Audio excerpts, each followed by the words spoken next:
क्या किसी मासूम बच्चे की बेरहमी से की गई हत्या में भी जाति और धर्म ढूंढा जा सकता है? क्या 1978 के उस खौफनाक रंगा बिरला कांड में, जिसने पूरे हिंदुस्तान को हिलाकर रख दिया था, उसमें भी कोई कास्ट एंगल या कम्युनिटी कार्ड खेला जा सकता है? जी हाँ, बिल्कुल किया जा सकता है। अगर आप Amazon प्राइम वीडियो के मेकर्स हैं, तो आप ये काम बहुत सफाई से कर सकते हैं। दोस्तों, प्राइम वीडियो पर अभी हाल ही में एक वेब सीरीज रिलीज हुई है, राख, जिसमें लीड रोल में है अली फजल।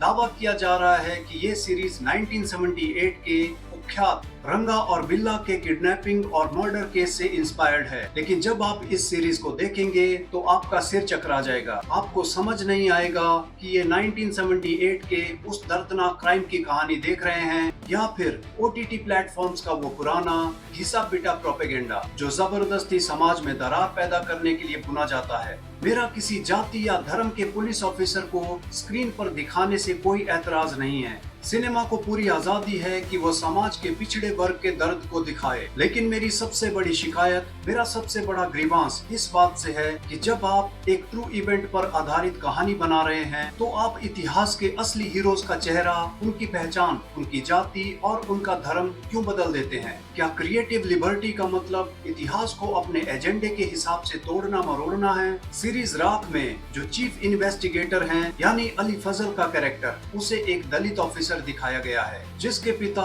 एक रिटायर्ड हवलदार थे और उन्होंने जिंदगी भर भयंकर जातिगत भेदभाव झेला है। अली फजल के घर में अम्बेडकर साहब और ज्योतिराव फुले जी की तस्वीरें लगी हैं। उनका जो सबसे ईमानदार और खास असिस्टेंट है उसे मुस्लिम दिखाया गया है और जो सच दिखाने वाली जांबाज जर्नलिस्ट है उसे एक मुस्लिम महिला दिखाया गया है। और मजे की बात सुनिए, जो थाने में सबसे आलसी, कमजोर और लापरवाह हवलदार है उसे एक हिंदू ब्राह्मण दिखाया गया है। अब आप सोच रहे होंगे कि भाई कहानी को ड्रामा देने के लिए ऐसा किया गया होगा, लेकिन नहीं दोस्तों, यहीं पर सारा खेल छुपा हुआ है। चलिए अब मैं आपको 1978 की उस कड़वी हकीकत और फाइलों में दर्ज असली नामों से रूबरू करवाता हूँ। इस केस की तहकीकात किसी काल्पनिक या किसी खास एजेंडे के तहत फिट किए गए किरदारों ने नहीं की थी, बल्कि असल जिंदगी में इस केस के चीफ इन्वेस्टिगेटर यानी मुख्य जांच अधिकारी थे VP गुप्ता, लेकिन सीरीज में उन्हें पूरी तरह बदल दिया गया। VP गुप्ता के सबसे काबिल और मुख्य सहायक अधिकारी यानी जो असिस्टेंट ऑफिसर थे, उनका नाम था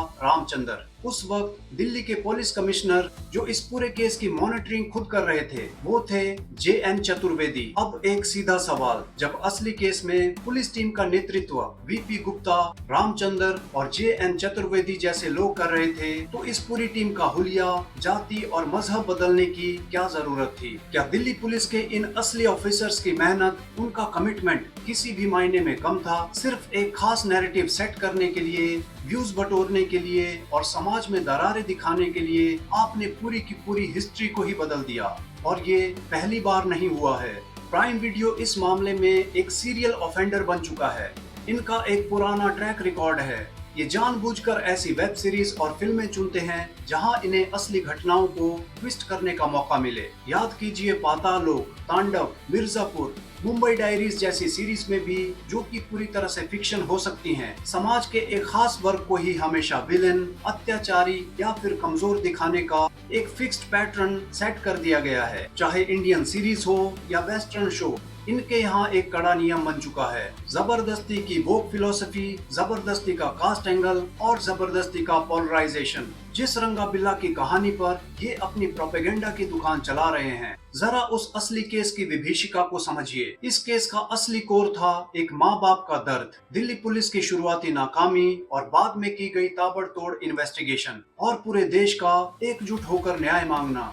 इस पूरे मामले में कहीं भी कोई जातिवाद या धार्मिक एंगल था ही नहीं। दोनों अपराधी सिर्फ और सिर्फ दरिंदे थे। लेकिन राख के मेकर्स को इस दर्दनाक दास्तान को ईमानदारी से दिखाने में मजा नहीं आया। उन्होंने सोचा कि जब तक इसमें समाज को बांटने वाला तड़का नहीं लगेगा, तब तक व्यूज कैसे आएंगे। आखिरकार अवेयरनेस यानी जागरूकता फैलाने के नाम पर इतिहास के साथ छेड़छाड़ कब तक बर्दाश्त की जाएगी? चलते चलते एक सवाल छोड़कर जा रहा हूँ। अगर आज आप और हम इन OTT प्लेटफॉर्म्स के इस प्रोपेगेंडा के खिलाफ आवाज नहीं उठाएंगे, तो यकीन मानिए आने वाली पीढ़ी असली इतिहास को भूल जाएगी और इसी फिक्शनल एजेंडे को सच मान बैठेगी।